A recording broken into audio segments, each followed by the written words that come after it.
order. Today is February 12th, 2024. And for those of you who have forgotten, this is actually Lincoln's birthday.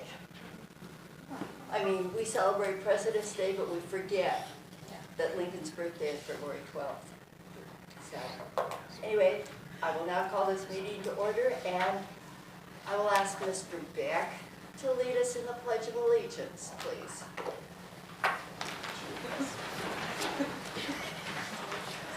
Do I need to go up there? No. Just get started. I pledge allegiance to the flag of the United States of America and to the republic for which it stands, one nation, under God, indivisible, with liberty and justice for all. Thank you. Before we begin, I would like to also wish you a Happy New Year. This is day 3 of the Lunar New Year. It's the year of the Wood Dragon.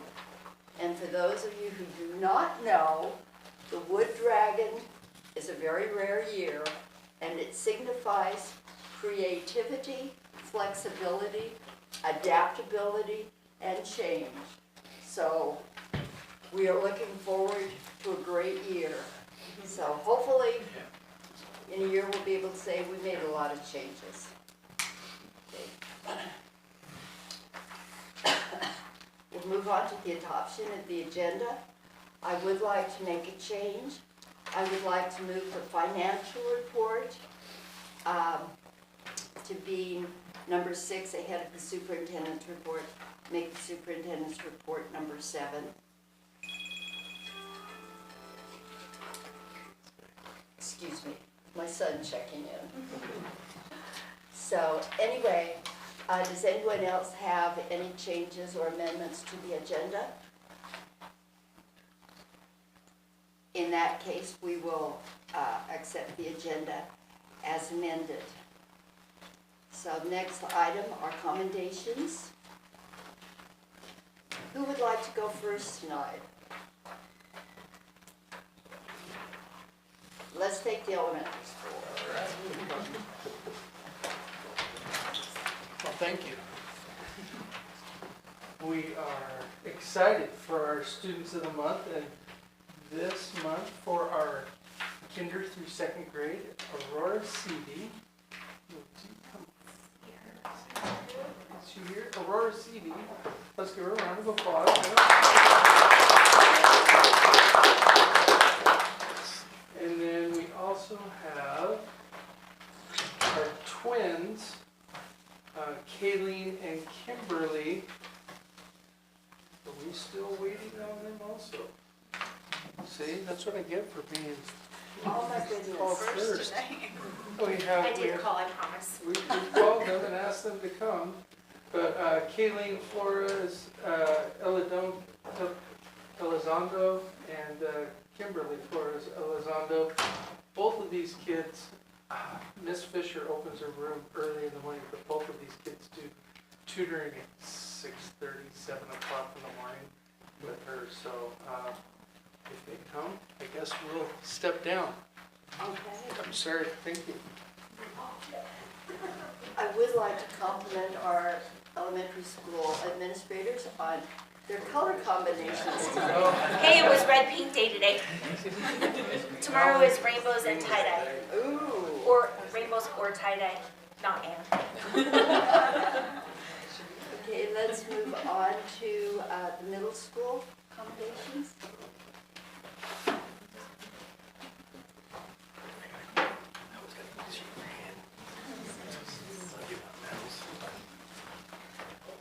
All right, middle school has Anthony Vasquez.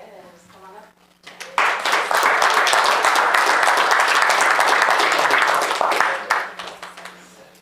Maybe Winter's got a Chiefs sweater on.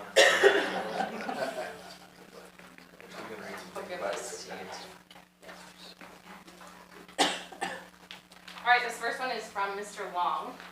Anthony is awesome. He comes to PE prepared with a great attitude. He tries his best at all the activities and is a great supporting teammate. He's respectful and honest. I appreciate students like Anthony and hope to see more like him. Congratulations, Anthony. Well deserved. Next one from Mr. Cisneros. Anthony has been a great student in my class. He works well with other students and is always willing and ready to help. I would say the only thing I want Anthony to work on is his confidence. I hope he understands his Spanish skills are great, and he's one of our standout students in class. He is quiet and maybe shy when asked to speak, but he has great Spanish speaking skills. There's no doubt he will break out of his shell. Thank you for always working hard and helping your peers. Mr. Anderson says Anthony is a very hard worker. He seems to understand the concept of getting work done first and doing it right before moving on to other things he may want to do. I've also seen him encourage and lead those around him to accomplish their work. He's a great example and a joy to have in class. Mrs. Cuevas says Anthony is a prime example of hard work paying off. Anthony is willing to hear, to understand, and ask questions to clarify. He's always willing to work and include others while striving to do his best. Thank you, Anthony, for your hard work and willingness to participate. And the last one is from Mrs. Olson. Anthony is very deserving of Student of the Month for a multitude of reasons. Having known Anthony for the last 2 years, I can attest to how responsible, thoughtful, engaged, and kind he is. He takes what he does very seriously, but still has a lovely wry sense of humor that he can spring onto you at a moment's notice. He can balance all of his extracurricular activities with his schoolwork, and he is a positive leader in and out of the classroom. Anthony is such a pleasure to teach. Good job.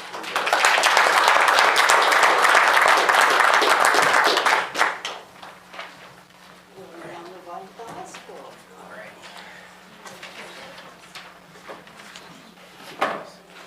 All right.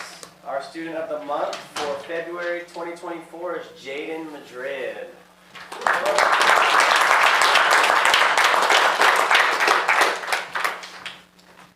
All right, let's say some good things about Jaden. Jaden is a very nice young man who is always happy and cordial. Jaden never misses school, turns every assignment in, and brings humor to every situation. I am so glad to have Jaden in class and to get to know him a little. Thank you, Jaden, for being such a great student and for making our class, our school, a better place. And that's from Mr. Sapp. Mrs. Schaefer says Jaden is in my first period class, and even if he's a little tired, he always has a positive attitude and can-do outlook. He works diligently and independently on artworks. These artworks showcase the immense amount of effort and thought he puts into his creations. He is always willing to help when needed, is supportive of his classmates, and is a young man who many know they can count on. It has been a pleasure getting to know him and see his creative side in class. He's a great kid. Again, that was Mrs. Schaefer. This teacher said, I'd like to nominate Jaden Madrid. He has jumped right into his senior project and is rocking it. He has been keeping up on his grades and always shows great patience and control with peers that others might not have that control with. And that was Mrs. Beck. And lastly, this is from Mrs. Budd. Jaden is a great kid. Jaden is a great kid, and always a hey miss, how are you? He is goofy and usually has a different voice when he asks. He is also kind and is dedicated to doing his work. Jaden is a great kid who is really talented in art and is currently working on a senior project drawing tattoo ideas for others. The samples on the flyers are amazing. He is always willing to help and is a positive influence to his peers. He is truly deserving of this recognition and will be missed when he graduates. Congratulations, Jaden.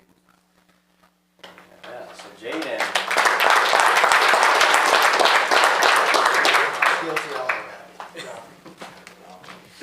Alrighty, and we have the employee of the month as well. And so Mrs. Beck, come on down.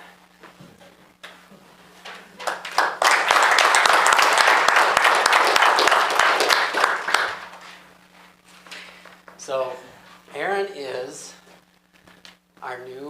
one of our new SPED teachers this year. And yeah, I'm gonna talk about you, embarrass you. Anyway, she is one of our new SPED teachers this year, and she's just doing an amazing job already. It's incredible. She doesn't only manage a large caseload of IEP students, but does so with compassion and lots of optimism and positive energy. It's like she sees the best in each of her kids. Erin knows her students, their accommodations, their interests, and their challenges, yet loves them all. Her individual approach helps them feel understood and have a reason to come to school and to her class each day. Prior to being hired as a special education teacher, Erin was one of our absolute best substitutes who was willing to help whenever and wherever needed. and that has not changed. She still is willing to jump in and do everything that she can. One example was when I asked her to help us as a long-term sub in November for choir, mid-year, right before the December concert. Due to unforeseeable circumstances, we needed her temporary help with getting students to sing and to make choir fun. She not only had fun and got them to sing, but to our amazement was still able to prepare our choir for our winter concert. The audience and our choir students sang several songs together that year, and both students and their parents had an incredible experience. Erin's whatever it takes attitude, ability to connect with students, and positive energy makes her an amazing teacher who truly makes a difference each and every day. Congratulations. And she's guilty of all that.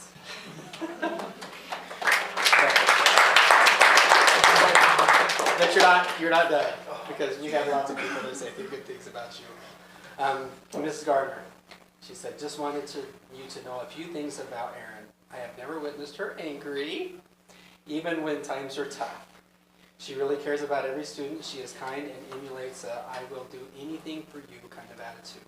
She is simply the best. That's by Kennedy Gardner. When I was writing this up, I had to make the font smaller so I could fit it all on one page, but there's a couple more. So, Erin Beck is a great teacher. She was a sub for a long time for us, and students would ask if there was a way for her to be their sub when their regular teacher was out. The transition to full-time special education teacher was a breeze, and that was, well, from my perspective, and this is from Mrs. Bunn. She came in already knowing the students and their needs. She picked up and ran. It isn't easy having to juggle all the students on her caseload as well as their wants and needs and fitting in meetings with all the paperwork involved, and she makes it look easy. I have not heard a complaint from her students. They in fact like to be with her. They would like to be with her more. They know that she truly cares about them. She advocates for them and holds them accountable when they need it. She is a great person as well, always kind. Sometimes students would accidentally call me Mrs. Beck, and I would tell you that I am honored every time they do that. This is a very perfect person for this. And that, again, that was from Mrs. Bunn. And one more, Mrs. Beck goes above and beyond for her students. Many times she has stayed late to work on figuring out solutions for her students so that they have the best educational experience. This includes a lot of correspondence between teachers, where she advocates for the unique needs of her students and working as a team with parents and guardians of her students. She is patient, empathetic, and generous. Students and staff respect her because she is a dynamic educator who truly cares for kids. And more importantly, she is a 49ers fan. Although they lost, it was a little bit rigged, but she is a 49ers fan, and so that is for you. Thank you. Mrs. Beck.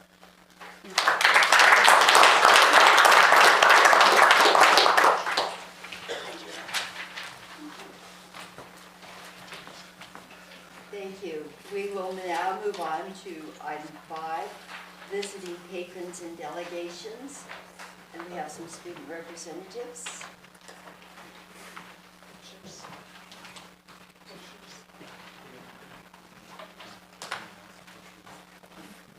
Oh, those of you who got awards, there are pictures out in the hallway for you, please. And if you'd like to come back after you take your pictures, please feel free to do so. Okay, good evening everyone. My name is Katie Korn. I am our all-student body secretary. Usually our ASB president, Ambry Draper, attends these meetings, I believe. But she informed me last minute that she wouldn't be able to make it. So the direction I was given was to just give a report of what is going on at Nissa High School. So hopefully I'm in the loop enough to do that. One thing that has been very exciting is our boys wrestling team. We're our district champs last weekend. That was awesome. I got to watch a lot of that, and it was really great for all of them. Our girls wrestling team has districts in Scappoose this weekend, and hopefully we get some state qualifiers there. We also had 8 boys who qualified for state out of districts, which is really cool. Our girls are also going into their district basketball championship, I believe. This weekend they play Burns on Thursday or Friday, so we're definitely wishing them the best of luck. Another thing is I know we have some academics that are going on. The Business Professionals of America Club is currently at their state competition in Boise. There's some people competing in both presentation and testing events, which is really exciting. And I believe HOSA is also going to be going to state for a competition in the next month or so, right, Ms. Watts? Yep, 3 weeks or so. which is also exciting. I think it's always cool to recognize those other clubs and organizations outside of sports because I'm not much of a sports person myself. And in student council, our main event that we're working on right now is going to be our Sadie Hawkins dance. And for those of you who don't know what Sadie Hawkins is, it's designed to be the reverse of prom. So it's casual dress and girl-ass guy. And this year our theme is going to be neon/lasers. It's going to be a really fun activity for everyone. We're going to have like a laser hallway and like a bunch of black lights, and we're encouraging the students to dress in both neon colors and white for those black lights. And we're hoping it's a really great experience. So that's what we've been planning for student council as we're just kind of looking towards the last half of the year. Of course, we will have junior and senior prom and a bunch of other just great, awesome spring sports will be starting in a couple of weeks. So I think things are going pretty well at this high school. Thank you.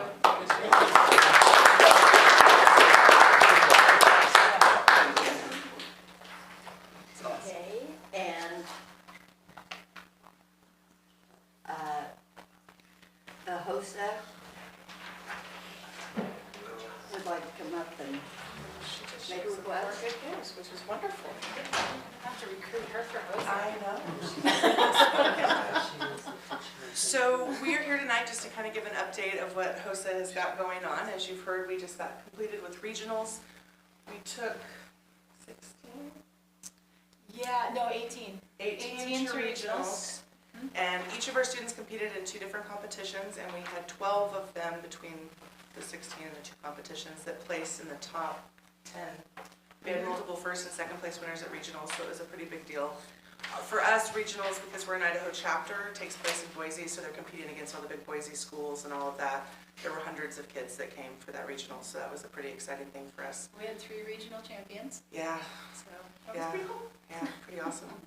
So we do have our actual state competition coming up. It's in Pocatello, so part of this is the permission for us to be able to take the kids overnight out of state.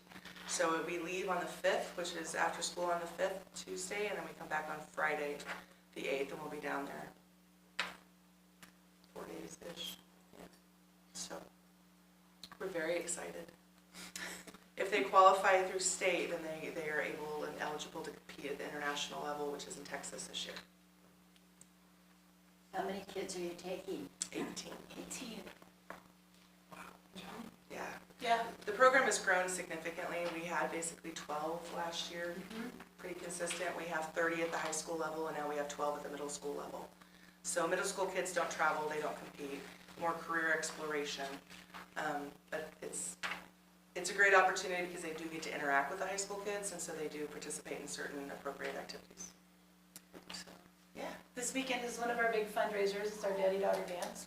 it is. So, Yes. see you there.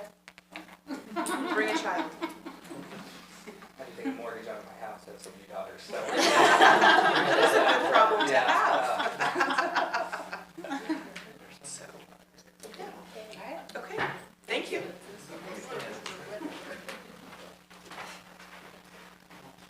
Can we vote on both of these, or do we need to take them separately?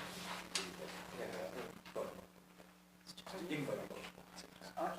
So, all right, now we will have the jazz band. All right, I'm no Mr. Egan, and if you have seen him on the court or anything else, he's got some good dance moves and different things, and I am just not going to show those off. But he is not feeling well today, so he asked if I wouldn't mind presenting. He wrote it all up, and it looks really good. He's been doing a lot of good things for our band at the high school. They've done multiple, just all kinds. They've done parades. They've gone to the nursing home and different things, and played and sang. And have done a lot of things. So, so they are going to a jazz festival. They would like to go to a jazz festival toward the end of April in Moscow, Idaho, University of Idaho, and it gives a breakdown of everything. They've done a ton of fundraising to help pay for some of this, but they were wanting me to ask and seek approval from the board to go on this overnight trip to Idaho as the jazz band. Thank you. You're welcome. Okay, we have 2 out-of-state trips that have been presented to us. Is there a motion from the board to approve these? I make a motion we approve the trips. Full second. It's been moved by Jeremy and seconded by Donnie to approve the HOSA trip and the jazz band trip. All those in favor signify by raising your hand. Motion carries. Okay, we'll move on to item D, public comment. Do we have any public comment this evening? Okay, then we will move on. We'll move on to our financial report. Crystal?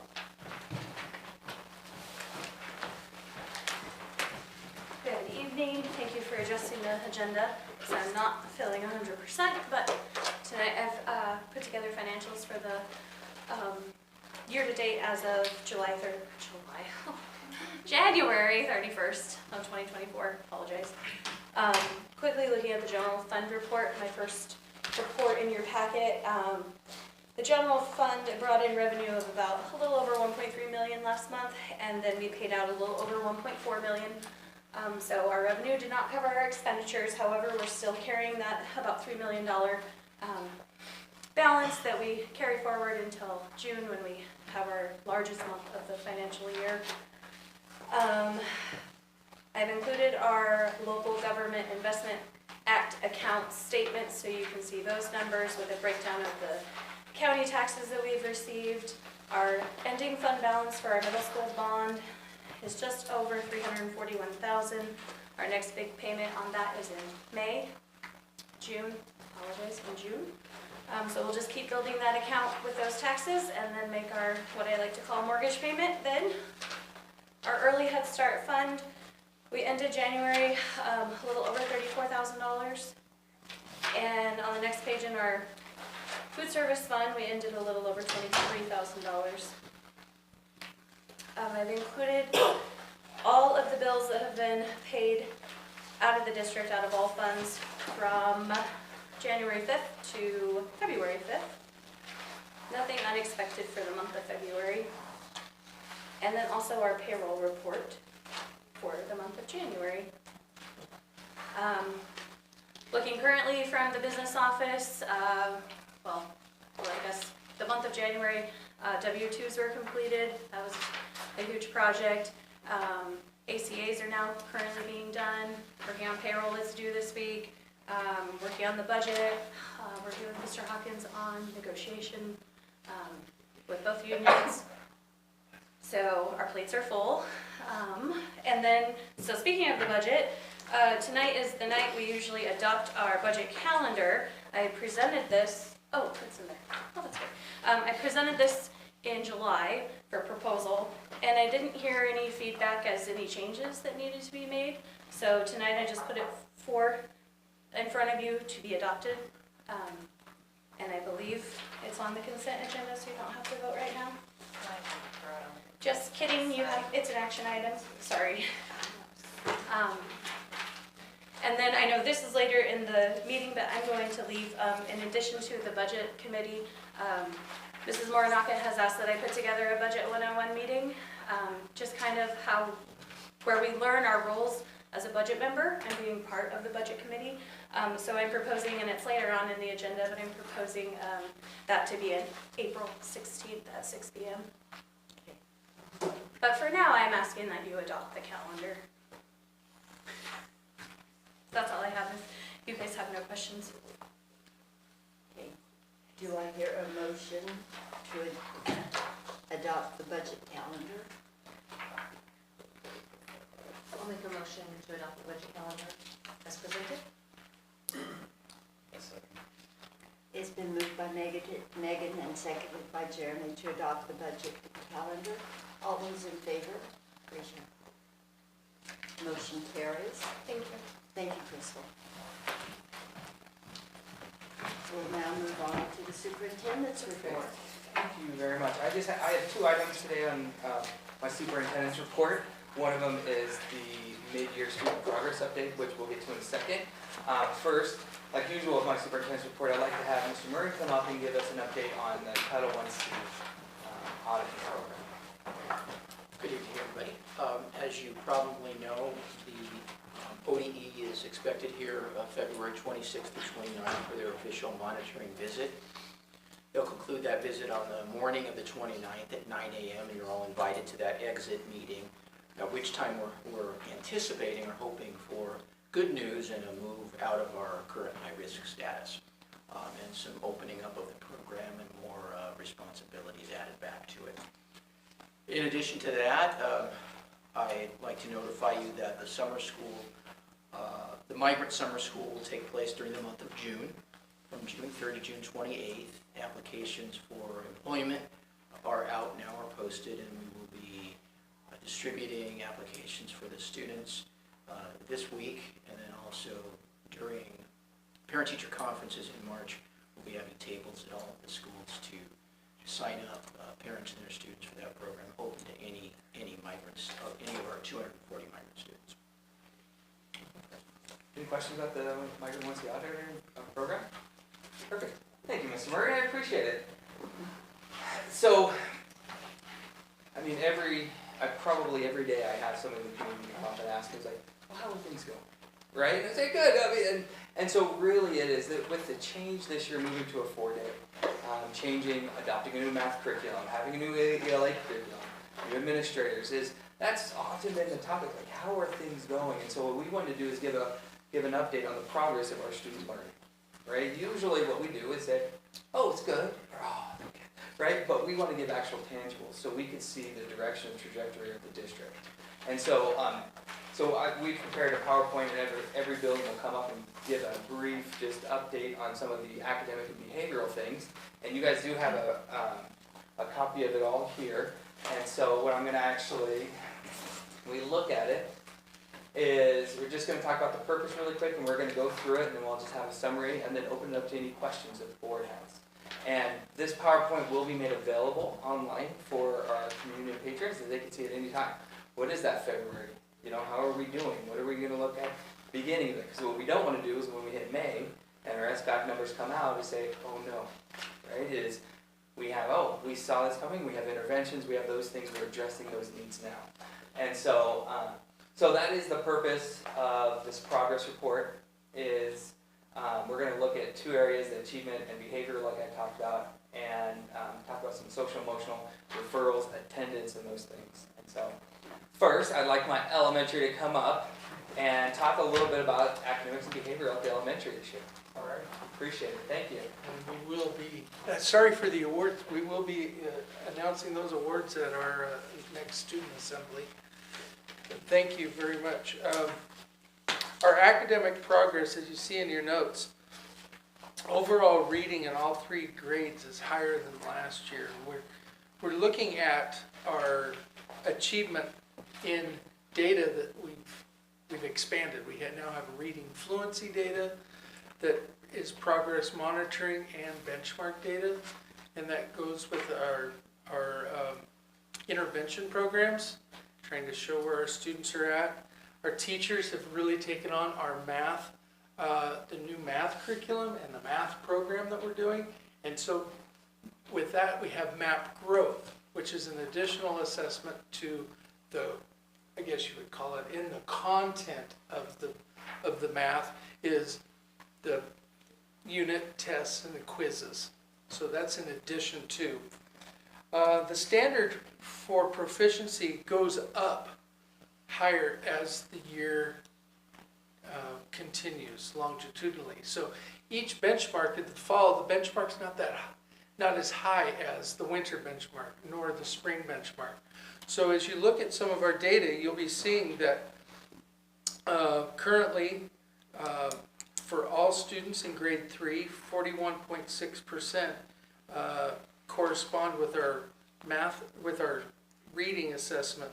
But our oral reading comprehension, this is an additional difference in the reading fluency test, is it gives us not only a breakdown of reading fluency, but comprehension, vocabulary, phonics, phonemes, all of those components that make up reading, which is a lot of data, but it gives us that opportunity to look at in grades 3, 4, and 5, where's the progress happening? And where do we need to reallocate our resources to make the adjustments? And as you can see, for grade 3, just an example, in the fall we had 40% that were meeting and exceeding. In the winter, 52%. And in below, 45%, but in the winter, 40%. And so what we've done is we've now taken the floor and raised it by 5% and adding those students into either approaching proficiency grade level or meeting or exceeding grade level.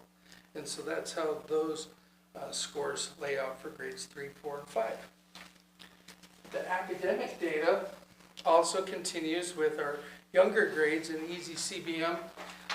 Our teachers are using that as a reading fluency measure, and you can see that they have had some achievements of bringing up in grades 1 from 40, they had 42% that were below an intensive, and now they're working with 26% intensive, and have pushed the floor up. So our kids are making those achievements. It takes a whole group of teachers. Our Cheryl Esplin, our reading specialist, to help those kids really make those interventions, and interventions happening within the classroom. So also reading comprehension. There were some assessments that we definitely didn't want to just, we have these others, we added 2. We kind of gave it a little bit more data. The STAR assessment, which we found out last year really corresponded really well with the state assessment. And so our achievement data of where we were last year and in the fall and where we are currently. And there are some areas of great success. Our 4th grade has really pushed the envelope pretty high. And there's some areas where we need to continue to push those resources, making sure that we're giving good interventions, quality interventions, and using the data for changing our instruction, which is what professional learning communities are for. Okay. And then in math, our first year with Reveal Math, it's no easy task. Some of our parents and our teachers have noticed that the student achievement is a little bit harder because our student math scores aren't pushed up high enough. But we're seeing that some of the rigor of Reveal Math was much higher and intense than our last core curriculum. So that's kind of created this, my kid's not doing as well, but we're really trying to get that first year in. Now we do have some pretty good data that shows where our kids where we are really striving to make sure that we get our kids up to the 50th percentile. 4th grade is at 46th percentile. But we have some areas of concern. About 59% of our students need interventions in math. So what are we doing? We have interventions after school for math, and teachers are being very creative with their time, and they're creating interventions in the classroom. Where one teacher maybe is an intervention classroom and they're partnering with one of their partner teachers so that the other teacher can do extensions and other lessons while interventions are occurring. So we're trying to be real creative with our time. That's one of the toughest things, is to create time. Ms. Book. So then behavioral data in comparison with, this is year 2 of a PBIS relaunch at the elementary school. So we're really focused on our PBIS system and our teaching the kids what our expectations are, practicing our expectations, and then reinforcing our expectations. So from August to December of 2022, we had 245 total referrals. And then August to December of 2023, we had 293 total referrals. And so in breaking that down in 2022, we had an average of 3.3 incidences per day. And in 2023, we had an average of 4.3 incidences per day. And And so as a PBIS team, we took a look at that, and one of the contributing factors is our attendance has increased 3% from 22 to 23. So that means we have more kids in school, so we have more incidences of behavior that are happening. But we have, as a team, looked at focusing on what do we need to do to review with students what our expectations are, and then what are the things that we can add to our school system that make school fun and make kids want to be there. So things like Spirit Week this week, our Valentine's, our monthly assemblies. Go ahead. I was just curious, what is the number of students? Isn't there an increase between last year and this year of the number of total students in your school Yes. as well? Our current enrollment is 513, I believe. And I don't remember off the top of my head what it was last. About 535. So it's down.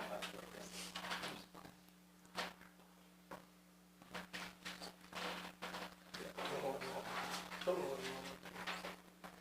And I can give you an update on those numbers as well. I'm just curious if the number changes, if Yeah. there was other factors. So as far as behavioral focus, we are going to continue with our PBIS emphasis, and we are looking into the PBIS coordinator and myself attending a national convention this summer to rehone our PBIS skills and bring anything new. We also have our Character Strong curriculum that's absolutely amazing that we continue to work with and reinforce with our students on a daily basis. And then, like we said, we have attendance awards every month for the grade level that gets the most, gets a dance party, a 20 minutes dance party with Mr. Pratt, and different things that we are adding to our thing to reinforce those areas that are our priorities as a school. There's another thing that might contribute to the added referrals is that our teachers are much more vigilant about reporting. That's what I've seen the most difference in, is because Ms. Book is working, 293 referrals already. That's a lot of visits with kids. But what she's doing is that she's actually following up on those referrals and making sure that the kids are getting redirected, the proper corrective action, or we watch social stories quite a bit with the kids, changing their behaviors. And so the change behavior, this may take us a year or two because Character Strong is a new curriculum also for the elementary school. It has a different twist to teaching those character trait attributes that we want kids to have. But the reporting and the effectiveness of that is maybe not being represented in the numbers. Thank you. I appreciate it. Any questions from the elementary before we transition to middle school? Thank you. Ms. Cleveland, who's there? Middle school. Sarah's not feeling well, so I'm gonna hit most of that. Nice. I'll put these two up here. These are our start of the year iReady data, and the one cool thing about them is that they're really both the same from last year to this year. And so I'm excited about that because it's gonna give us a good indication of the impact of two things. Number one, the 4-day week, I think. So for example, I can compare reading to reading, right, from this year to last year. And then also math, and it's gonna give us kind of a look too at the math curriculum and see what it does. And so it also gives us a pretty good idea where we're starting with the roll-up, just like with the MAPS testing every year when the kid moves up a grade. They have a new level of standards that progress through the year. So like start of the year, mid-year, end of the year, not the same critter, right? So in terms of what they have to be able to master. So I'm really excited about that. It should kind of give us a pretty good trend to see if we follow some of the same instructional methodologies, that our growth should be about what the same it was as last year. We're on track to do that, and to be able to compare that. You can click on those if you want. So they get a little bit bigger, obviously, right? You gotta do Oh, it. Sorry. I can do it down here? Yeah. All right, man. So, I hyperlink those in there. I know I It's on the laptop, on the Oh. ThinkPad, yeah. Yes, man. Sorry, you want me to click on it just for the Yeah, fun of it? yeah. All right. So how do I get back Oh, on? of course, it's on the other screen. Anyway, those are all hyperlinked in there, so there is a breakdown. So you can look at it, Yeah. big deal is obviously, It got bigger down there. You gotta take that over to that one anyway. the overarching theme is like we're not behind in any way, shape, or form compared to last year, right? And so when we roll up, hopefully we continue with the same amount of growth. We'll be able to compare that and go from there. And it really should give me some pretty good data to see the impact of a 4-day week, right? So how do I get to the next one? Hit me. You have to go click on the screen. All right. It's clicked I over. broke it? Yeah. So you want me to click Go on this up. one? No, go up into the regular. This one? There we go. Alright, so this is the same timeline as last year, so it's comparing the start of the school year last year to the start of the school year, so exact same date. So in terms of enrollment, right, in terms of attendance, right, so if you look at it, obviously in terms of attendance, our daily percentage rate right here, 93% right now is 91.68 last year. So we're up 2% in terms of daily attendance, which is awesome, considering obviously what's the impact of a 4-day week, right? So it went up 2% potentially, right? Was it a result of the 4-day week or the result of the kids just coming to school? Don't know yet, right? So be something to look at. So enrollment's a little bit down, obviously. This is another one that I think is big, and for the reason, obviously they looked at minor versus major. These are my major offenses in our building, right? So I look at it. If you earn in school or out of school suspension, generally speaking, especially out of school, you did something that's a major rule infraction. Like for example, you had a drug or vaping issue, right? Possession of something, of a weapon potentially, right? If that was the case, made a threat towards another person, things like that, that'll get you a day out of school, right? And so the reality were most of ours last year for out of school suspensions were either a fighting incident, right? So we had quite a few physical altercations, whether they were mutual combatants or whether one was, instigated the situation, or we had vaping incidents. So obviously the big deal on that one, if you look at the same time period, that's gone down quite significantly. There's from 22 to 8. In that 8, right, for example, there's been a physical altercation, there's been 2 vaping incidents. And one of the things, if you didn't know that, we did shut the bathrooms down during class time. There's now a check-in, like last year after we had this issue. Halfway through the year, we implemented where the kids have to check in to the office during the class period. So if they get this excuse from a math class, they have to go to the office, check in, and then use the family bathroom at the top of the stairs. The other thing that's happened recently through this quarter is we've got vape detectors in all the bathrooms that they use. So that's been taken care of in the middle school, and that's dramatically reduced that. So the infamous question is, are they getting better at hiding it, right? Or does it actually have the impact that we want it to have? And I really do think that middle school kids aren't really great at keeping secrets. So I think it's probably had the impact we want to have. Let's hope that way. Okay, so we'll go on there. So that's a big hope. Sorry. Can you go back to that really quick? I thought another one that was pretty interesting that I think was interesting. What's the impact of a 4-day week? If you look at our number of tardies for first period tardies, we were down from 512 to 350. There's obviously one less day of school, but that's pretty substantial, right? And then overall from 1770 to 1384 in that same time period. So kids are getting to class on time, right? So we're looking at some behaviors that we want to make sure that we're doing, so that's pretty cool. This is one that's not so cool, but it is kind of cool in the same time. This is the numbers of D's and F's in a class. So one thing we did implement, we implemented an academic support. It looks really bad when you compare 7th to 7th. Like for example, if you look at this group, right, to this group, right, obviously it went from 106 to 134, but it's not the same group, if you guys understand that, right? Cohort-wise, it's this group right here to this group right here, so about the same, honestly, right? So we're wondering, obviously things we'll continue to work at.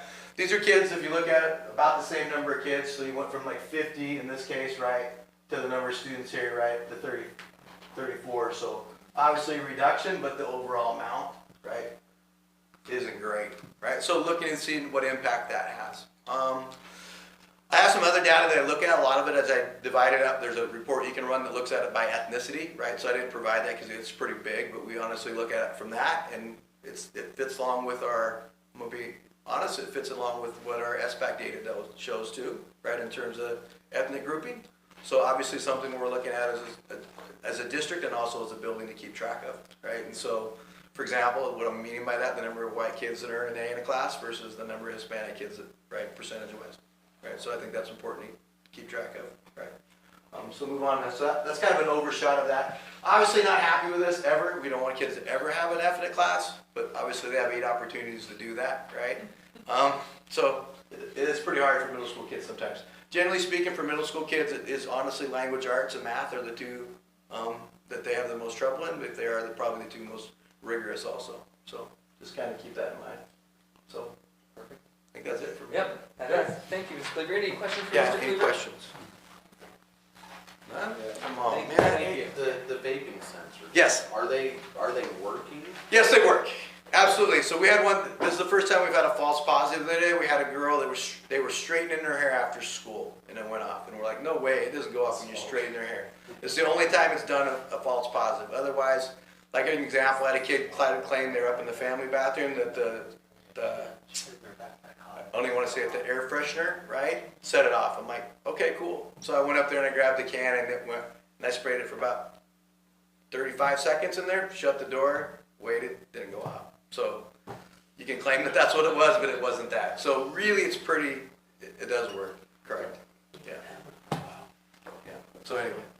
Thank you, Mr. Cleaver. Appreciate So it. far we haven't ran into one negative test, right? As far as we know. Yeah. We're gonna start with the good stuff,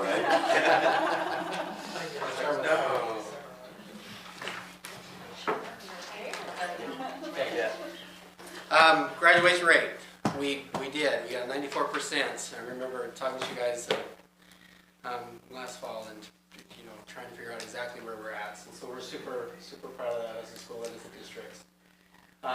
It's up 14%, which is huge. The state average, it stayed the same, about 81%. The other schools in our county stayed about the same or dropped a little. So huge success. And those are the freshmen. When I came here, that was my first group of students as freshmen, and that was 1920 when COVID hit. What happened that year? Yeah, I'm kind of surprised I survived my first year as principal. But anyway, so when I think back, the things we did as a district and as a school made a difference to those freshmen, getting them connected.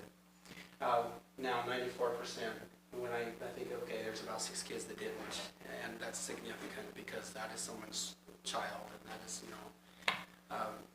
someone else who deserves a future. And when we look at those, one of those I can account for as a senior. The others, they left like sophomore year.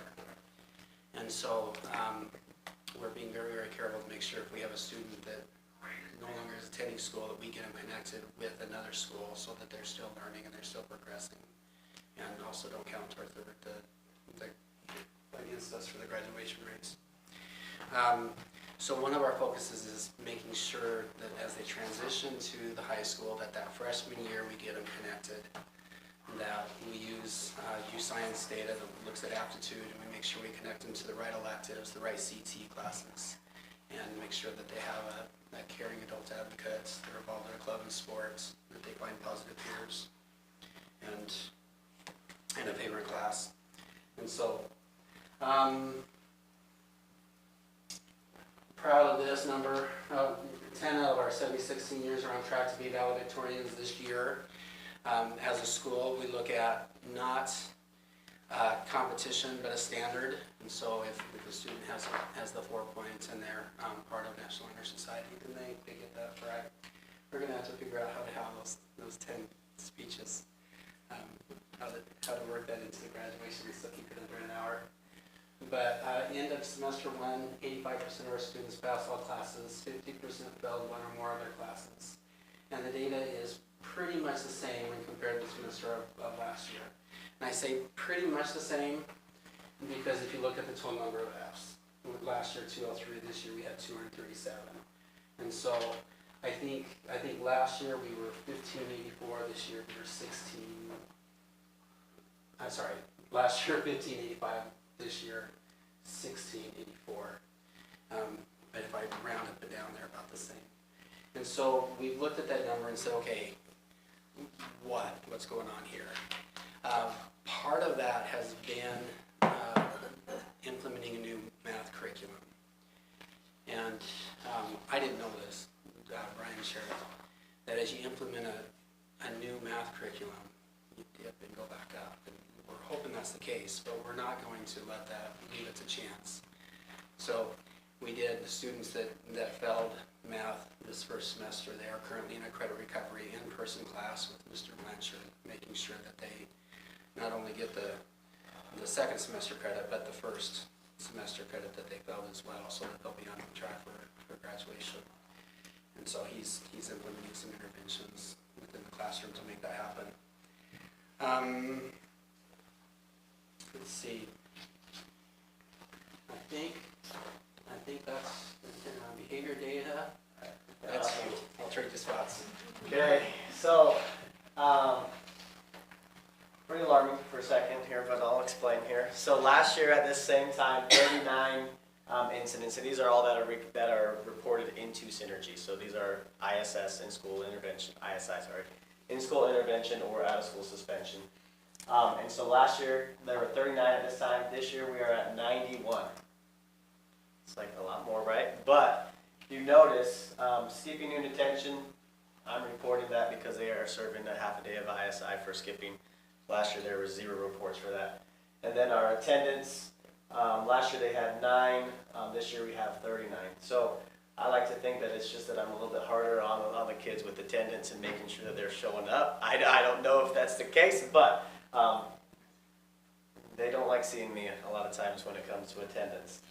Everything else, all the behavior, bullying, classroom issues, they're all pretty much similar. We are down on drugs and vaping a little bit. Our sensors were not working at the very beginning of the year, but then they started working. We had, 3 or 4 within a couple weeks frame, and then since we're knocking on wood. We haven't had any vape alarms in a while. So again, whether that's they're learning how to get past it, or we're hoping that it's just not being done on school, and so that's our goal. And then with the fighting, we do have more, but as I looked at the comparison between last year and this year, I've been putting them all in individually. So if there's 2 people that get in a fight, there's 2 different incidents. Whereas last year, if the 2 different kids were in a fight, they kind of just put them in the same incident and just had multiple people in that incident. So I think there were probably about the same amount of fights from last year to this year. I just did them more individually. I think that attendance, Talon's really diligent on following up with attendance. I don't believe we have more skipping. I think we are catching more. The Talon is enforcing it better. So I do attribute that to him.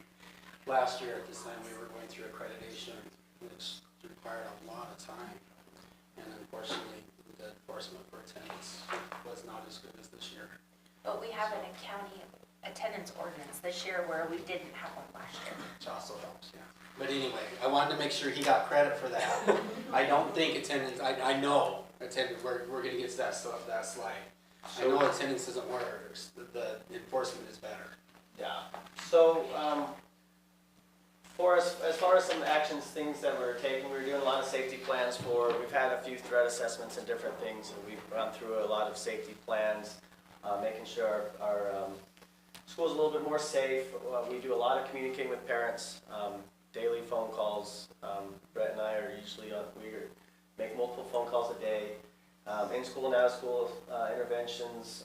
We're also working on implementing some vector training videos to see if those are work that gives them an opportunity to do something other than deal with Ms. Reese the entire time they're in ISI. They get to do a quick little video. And then one of the things that I saw a little bit alarming is that boys are 3 to 4 times more likely to serve a suspension. And in a recent, I would say about 2 months ago, we had a teacher meeting, and we identified some boys, and we created a boys group that meets every Wednesday with Mr. De Leon. And I think there's 8 to 10 boys. They're mostly freshmen, and so it's an 8-week kind of program that he's coming up with, where they're talking about how to behave in a class, how to address disagreements and different things. And I think we're in week 4 this week, and so he's about halfway done with that, and hopefully we get some data and can kind of compare that group of boys before and after they're going through that short program. And so here's our attendance. We are up a little bit from last year, about a half a point. And again, with the attendance, seniors tend to have across the board higher attendance month on month. I think a couple contributors is they want to be done with school, as well as a lot of our seniors they do not have a full schedule. So if they have 5 classes and they miss an entire day, it counts as a half day absence, not a day absence. And so that could skew the numbers just a little bit. And then about 71% of our students are regular attenders, meaning they have 90% or above. And 10% of our students have 100% attendance. So we're pretty proud of those 35 students, and they're doing an awesome job. Another thing that has been a big impact for this year, and I'm not sure, I wasn't obviously here last year in the high school, but the PBIS, I knew I wasn't going to be able to do it very well, so I put Tara Skeen in charge, and she's been doing a phenomenal job. And so we have daily opportunities to earn some rewards, these little tickets that they can go and get a little prize.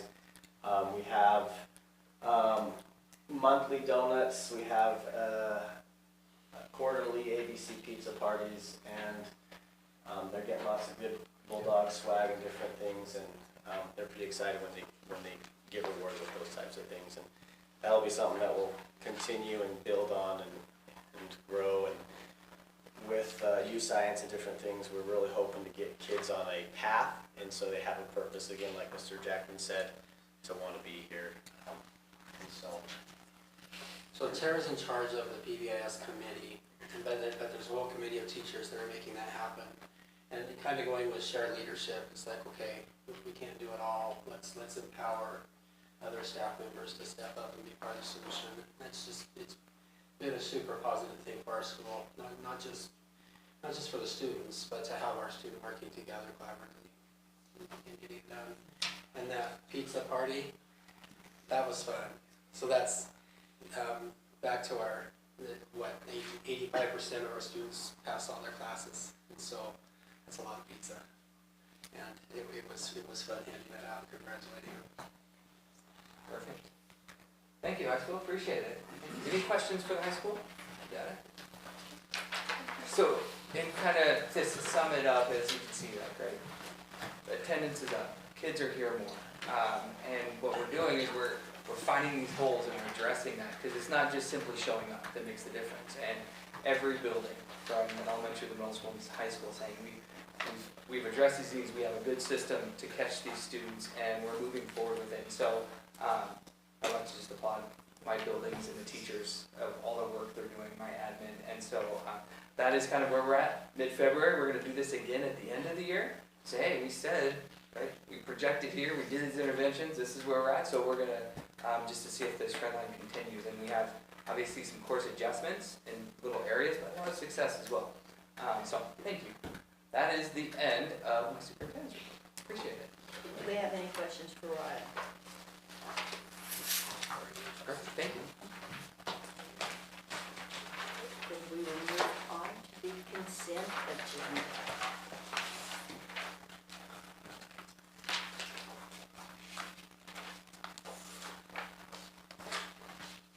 Any comments on the consent agenda?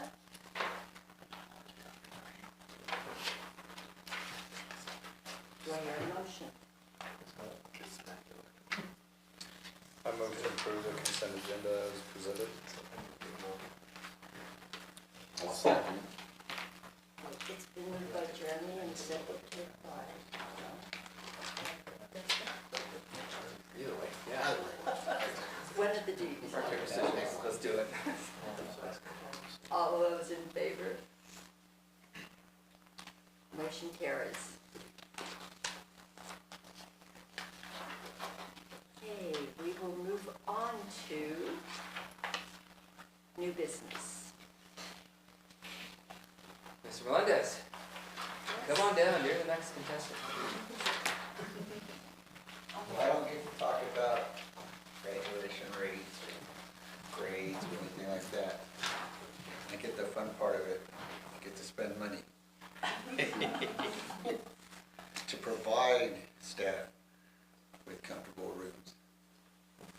Okay, so the first one we're gonna talk about is the HVAC system. I would say within the last couple of weeks, I've spent a lot of time on the phone and with contractors going over what would be the best for us to get the best product for the money that we're gonna spend. First one, YMC came in at $499,688. They are also the contractors that did the high school. Second one was Stan's Heating and Air. They came in at $440,000. They're gonna provide us with the same amount of stuff. The only challenge that we have with that is that I received an email from Adelaide this morning that says, well, we will need to provide mechanical drawings for the HVAC system, which is probably gonna include anywhere 10 to 15,000 for drawings. RM Mechanics, the company that did the middle school, came in at $967,218. Which means they don't wanna do it. Which means.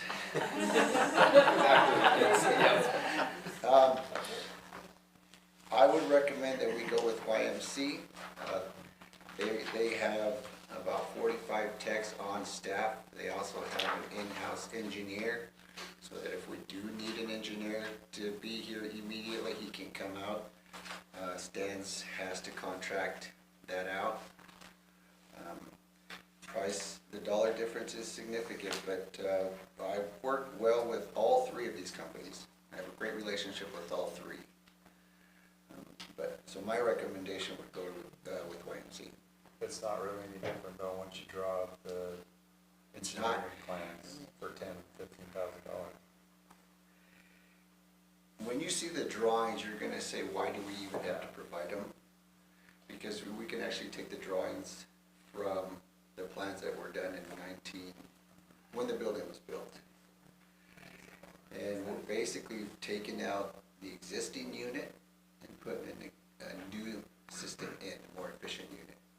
And if there's any work at all, it's gonna be some fabrication of some duct work.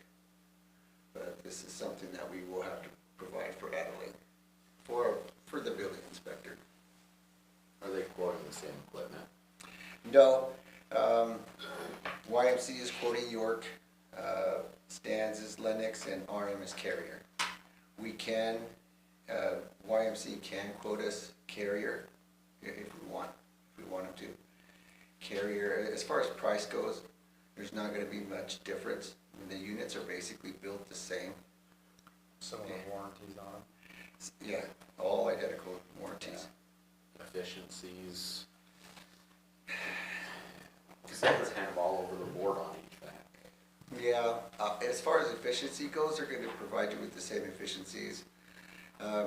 Everything is gonna be new, so units are not gonna be running as hard anymore.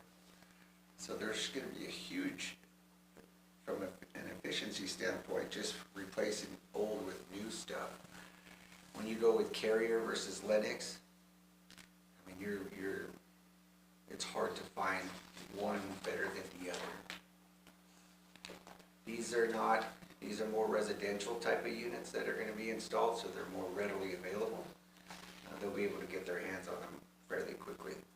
Carrier is the only one that's having a little bit of an issue trying to get everything together.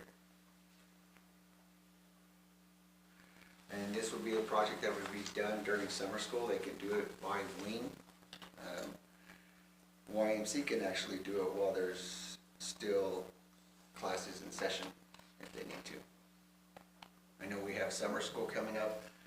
That may be something that we request not to have at the elementary this year, kind of like how we shifted everything from the high school to the elementary. We may do the opposite, keep the elementary empty, take everything over to the high school while it's under construction. But there really isn't a lot of demo.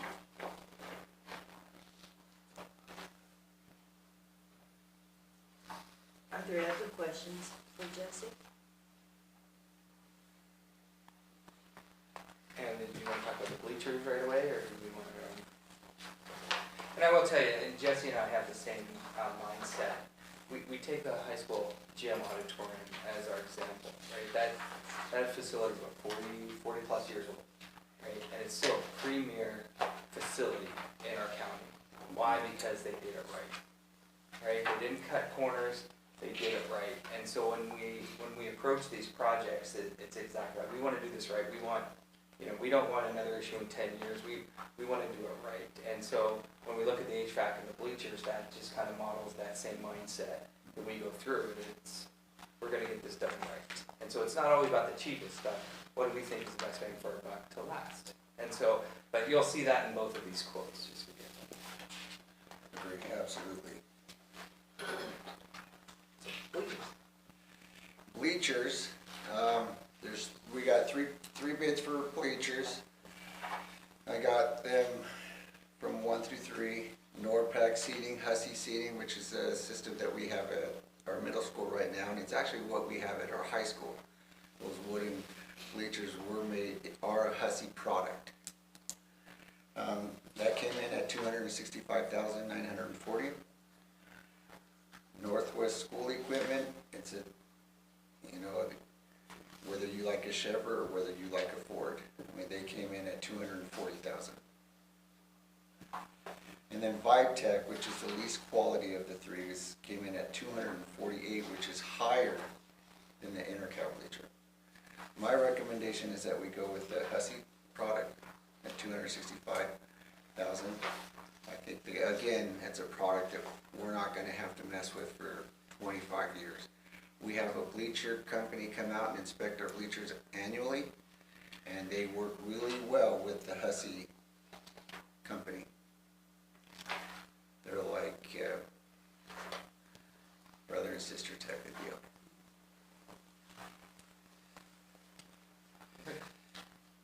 Do I have questions on bleachers? How many seats do the bleachers currently seat? I can tell you that, I had that information. 1331 or 1331, so we're taking out some seats. So. No, it's around 1,300 seats is what we can currently sit down right now. So we're not losing any seating by we're actually making it ADA compliant. I don't know if anybody's ever had to try and get up those bleachers. The steps are pretty high. We don't even have handrails on the two side bleachers.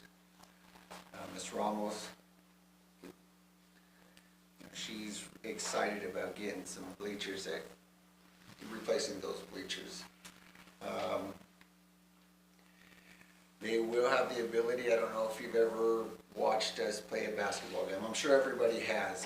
Every fan, when they need to go sit down, crosses right in front of the players, right in front of the coaches to get up to their seating. With Norpac seating, we're going to actually have the ability to pull out those bleachers, only 8 rows, so that we're going to be able to hopefully provide our basketball players with the seating that you see, nice padded seating, and fans walk behind. We're not going to lose those seatings. We can actually, during a basketball game, there is a lot of room. We have a lot of seating. So not pulling out those 2 bleachers for the players, during the games, there's going to be plenty of seating. I think that's huge. I'm sitting there trying to keep stats for the girls, and you get parents that just walk in front of you. And there's nowhere else to go, really, unless they go all the way around. Even on the other side of the bleachers, we get referees that say, could you scoot back a little bit? So we'll be able to provide a little bit more room with the Hussey Seating Company. It's going to be much safer. It's going to be a push button. The bleachers will be set up within 15 minutes, 1 person. Currently, it takes us 4 people. The maintenance crew gets up in the morning. That's our first project to put bleachers away. We set up bleachers before the staff goes home, and usually it goes with the last PE class. So we get some kickback a little. It says I still have 30 minutes of my class time. We have to pull out our bleachers. And they're pretty heavy.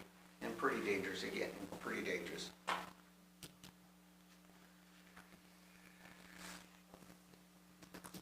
Any other questions on the bleachers? Both of these are action items, and I think they kind of run together since Jesse presented both of them. Do I hear a motion on the bleachers and the HVAC for the elementary school? I'll make a motion that we accept the NORPAC for the, and that's the Husky one, right? The NORPAC Correct. For the bleachers and the YMC for the heat and cooling. I'll second. It's been moved by Jeremy and seconded by Donnie to accept the NORPAC bid and YMC bid. All those in favor? Motion carries. Thank you. I'll be excited to see all this, Jesse. Me too. We're busy. Thank you, Ms. Merlin, that's pretty right. There are just three. Yeah, the other ones are removed. Yeah. Is it? Some. It's somewhere. It's pretty big. 94, Brian The next item is item B, the 24-25 calendar. Yes, oh, I'm sorry, yes, I'm sorry, the 24-25 calendar, actually, we're a month earlier than we usually are, and so as in policy, I'm presenting the board with one option calendar this year. Take that out, and you'll notice a couple of things, is that one is our commitment as the board is saying, we're gonna keep the same calendar for a couple years to see, it's kind of working, and our staff and community have made an adjustment to the 4-day week, and so we're gonna keep that. There are a couple items in there that are changed on our October 18th. It is a full day, and that is a homecoming day. The reason being is that one of kind of the feedback we have in the way New Year's Day and Christmas fall on Wednesday, we're losing some days in there, so the staff, we will get a longer Christmas break. That was some feedback that we received. So there's a longer break in there. So we're going to go to a full day on that October 18th. And the last day for students for K through 11th is the 30th of May. And so that's an extension on that one as well. And then there is a teacher workday added at the beginning of August. I reached out to both certified and classified unions. And especially with classified is, we still gotta work on what days, right, those PD days, that's something we have to do, but there was no kind of further saying recommendations or anything like that, and it was the same for the certified at this time. And so, and I also met with admin, we went over the calendar, so at this time I would like to propose this calendar, which mirrors our current calendar pretty closely, to the board for approval. Are there any questions for Ryan on the calendar?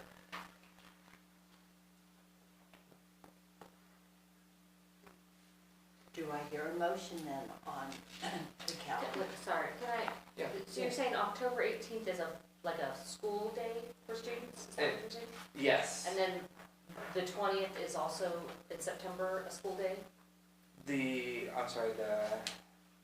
student full day, I'm sorry, it should be the 20th, or the 18th right there, you see that? It should be a blue color, I apologize on that. And then, oh no, the 20th September is my full day. Sorry about that. That's homecoming, yes. Okay. So it's September Okay, 20th, I apologize, alright, yes. alright. So that's our almost full week. I thought that's what you had said before, and I just wanted to make sure. And one of the reasons as well, we look at that week is because there is a lot of instruction time left on that. It's a Thursday, right, because we have the parade and all of those activities that actually, and it allows all our students to be there and enjoy those things without losing as much academics. So, sorry about that, Megan, yes, you were correct on that. The 18th, no, that's a regular teacher work day.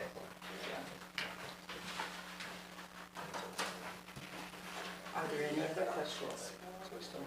Thank you for clarification. It was one of the 20th. Do we hear motion on accepting the calendar as presented? I'll make a motion that we accept the calendar for the. For your second? I'll second. It's been moved by Donnie and seconded by Megan to accept the calendar as presented. All those in favor? Motion carries. All right, the next item is the 2024-25 interdistrict transfer request, policy JECB. And the Nissa School District Board of Directors approves the following regarding interdistrict transfers for the 2024-2025 school year.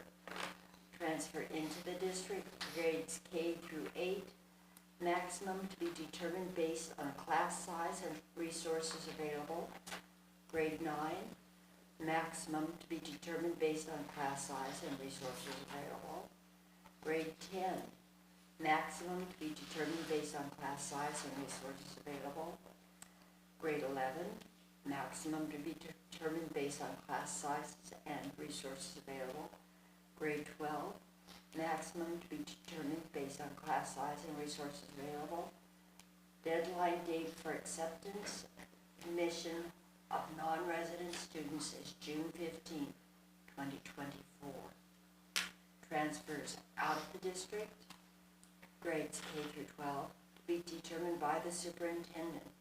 Requests due by June 15, 2024.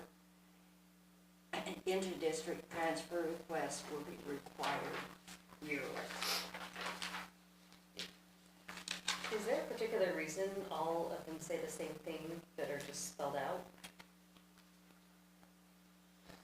So they used to say, like, 12th grade, right? We didn't accept those, and so what we actually did was we changed the wording to all of them to kind of leave it pretty open for us. But it was really the 11th and 12th we minimized that. I think 12th grade we didn't accept at all unless it was like some sort of special, yeah. And so that's why. So we still have those in there, but we changed that all to be the same language now. Is there anything about behavioral? I mean, it seems like we've just accepted anybody that wanted to in the past. Do we have any sort of policy on behavioral situations? Yeah, so when they fill out the interdistrict form, it's part of their contract with the interdistrict transfer, and we review that with the admin. And that's why we need it by June 15th, because, right, numbers will shift, and we review that, and behavior is one of the things we look at behavior, attendance, and academics in some of the areas, especially like if they're credit deficient, and those things. And so, but behavior is a big one we look at every year. And so that's why we also want to require it yearly, is we're saying, hey, last year we had 20 out of school suspensions or whatever it is, and I know that all administrators are working with those transfer students as they go through the process, but during that time, we review them and say, you are taking a lot of the resources, we don't have the resources to maintain that, so. Can you put in I don't know if you can, but like a one strike deal? I don't mean like on attendance or something, but like something major. If it's like, hey, you get in trouble and you're out of here. Yeah, well, we have, if there's obviously majors, we can pull that at any time, but we also do realize we're an educational institution, and we do say, hey, this was a mistake, this is a kid that is a 4.0, or has never had issues, and, well, we do understand that, but we do have that just in case we say, this is, if it's a weapon, right, obviously they'll probably be expelled, but, we do reserve that right based on that, so. Last year we did revoke a semester time, and we did, heavy on due process and monitoring and giving and communicating and everything else. And then I believe there were 3 students last year at the beginning of semester 2 that we did revoke. And so. Can we add language to grade 12 that includes like discretion based on transcript, credit, that sort of thing? Because you're kind of, we can't actually base on academics. We can't look at academics and say we will not take you, according to me. But I have resources for anyone who's on track to graduate and has 90% attendance and no recurring discipline issues. I do not have the resources for somebody who's out of the district that doesn't meet that criteria. And so that's how that's implied with resources. Right. If you add something to my school, we have the resources to help you. If you're taking resources, you better go to your home districts. So that's what it means by that, is we can't say, wow, you have that, we said, hey, with the resources it's gonna take, especially as a senior coming in, and if they are deficient like 20 credits, like, we don't have the resources to help you with that. So, but it can't just be going with the grades for us. The other thing I like to say a lot of times, especially at the middle school level, we have kids that come in that have left and that maybe they haven't quite fit our culture yet, right? So they have a little bit of rough start, and eventually they show that their behavior continues to improve with meeting with their parents. So I think sometimes, that's where the discretion comes in. What did the kid do, right? Because sometimes it takes a while to become what we expect you to become in terms of behavior. The other weirdness is McKinney-Vento and DHS. We have kids where the court has said, no, they're going to attend NISA. We have students that have been displaced and legally have the right to their previous school. Yeah, I think the biggest concern is the behavioral side of it as well.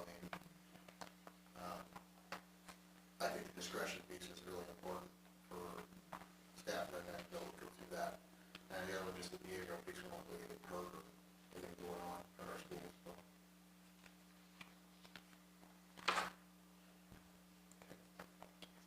Other questions, comments?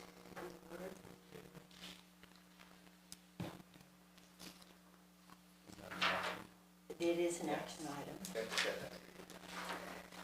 I hear a motion? I move to adopt the inter-district transfers policy as written. Do I hear a second?